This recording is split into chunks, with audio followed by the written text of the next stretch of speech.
سنو سنو سنو سنو قرآن کی کہانیاں، رحمان کی نشانیاں، قصے انبیاء کے سنائے خود خدا نے، سنے جو بھی جن و انس پائے وہ آسانیاں۔ سنو سنو سنو سنو قرآن کی کہانیاں۔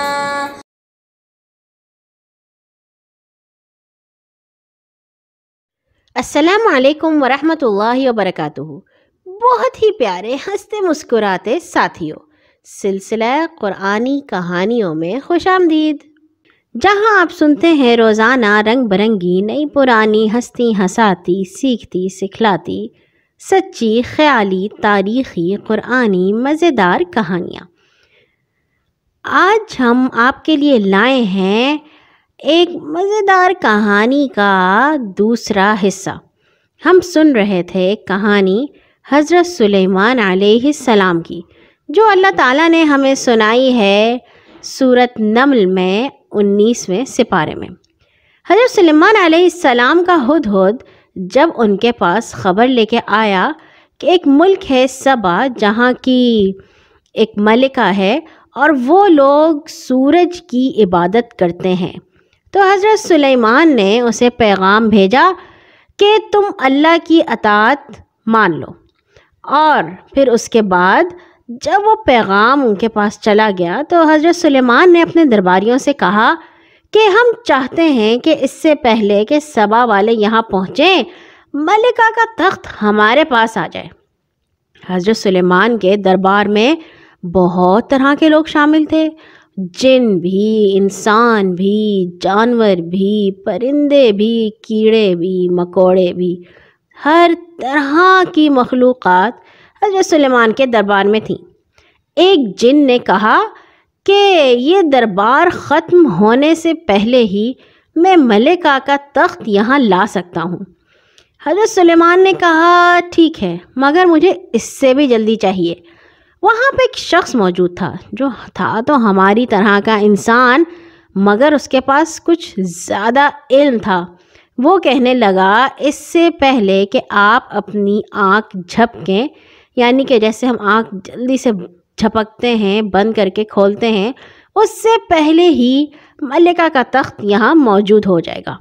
اور جیسے ہی اس کے منہ سے یہ الفاظ نکلے، تخت حضرت سلیمان کے سامنے موجود تھا۔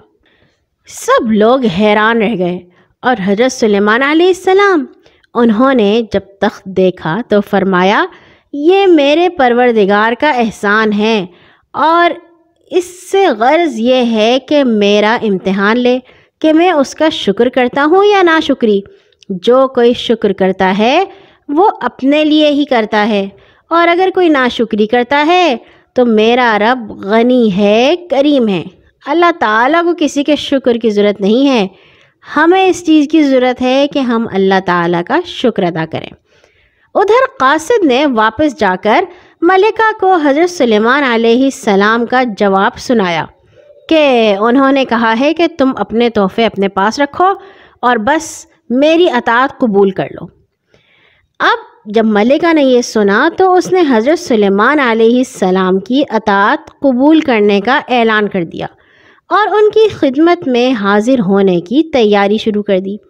حضرت سلیمان علیہ السلام کو بھی پورا یقین تھا کہ ملکہ سبا ضرور فرما بردار بن کر ان کی خدمت میں حاضر ہوگی۔ انہوں نے ملکہ کے عقل کا امتحان لینے کے لیے اس کے تخت میں کچھ تبدیلی کرا دی کہ دیکھیں وہ اس کو پہچان سکتی ہے یا نہیں، یعنی کہ ہو سکتا ہے کہ اس تخت میں اگر 5 ہیرے لگے ہوں تو حضرت سلیمان نے ان 5 ہیروں کو یا 3 کر دیا ہو یا 6 کر دیا ہو۔ جب ملکہ حضرت سلیمان علیہ السلام کی خدمت میں حاضر ہوئی تو آپ نے اس سے پوچھا کیا تمہارا تخت بھی ایسا ہی ہے؟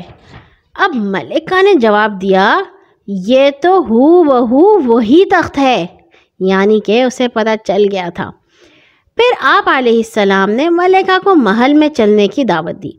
حضرت سلیمان علیہ السلام کا محل بہت ہی شاندار محل تھا، شیشے کا بنا ہوا تھا اور شیشے کا جو محل تھا اس کا فرش بھی شیشے کا تھا، جس کے نیچے پانی تھا اور اس میں شیشے بھی جڑے ہوئے تھے۔ ملکہ نے جب محل میں قدم رکھا تو اس کو شیشے کا فرش لگا کہ جیسے وہاں پہ پانی ہو، اور اس نے اپنے جو کپڑے پہنے ہوئے تھے انہیں پائنچے اس کے اوپر اٹھا لیے۔ حضرت سلیمان نے اس سے کہا، اس کی ضرورت نہیں، یہ تو شیشے کا فرش ہے۔ ملکہ بولی، اوہو، مجھے تو بڑا دھوکہ ہوا۔ اس کے بعد حضرت سلیمان علیہ السلام نے اس کو نصیحت کی۔ وہ کہنے لگی، اے میرے پروردگار، میں سخت نادانی میں پھنسی رہی، اپنے آپ پر ظلم کرتی رہی اور اتنا عرصہ تجھے چھوڑ کر سورج کو پوجتی رہی۔ میں اس گناہ کی معافی چاہتی ہوں، اب تجھ پر اور سلیمان علیہ السلام پر ایمان لاتی ہوں۔ یعنی کہ وہ اللہ تعالیٰ پر ایمان لے آئی۔ ہوا بھی اللہ کے حکم سے حضرت سلیمان علیہ السلام کی مرضی کے مطابق چلا کرتی تھی۔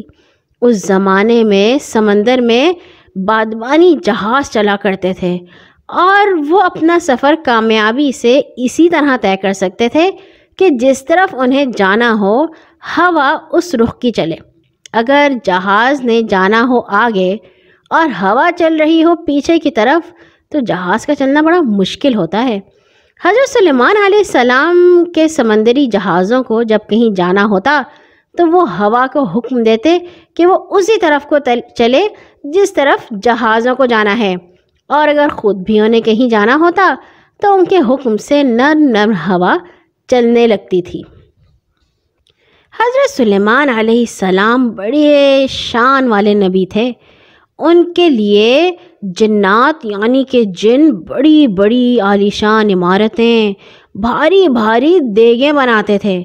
بیت المقدس کی عمارتوں کی تعمیر میں جن کو حضرت سلیمان بنواتے تھے، جنوں کو بڑی محنت کرنی پڑتی تھی۔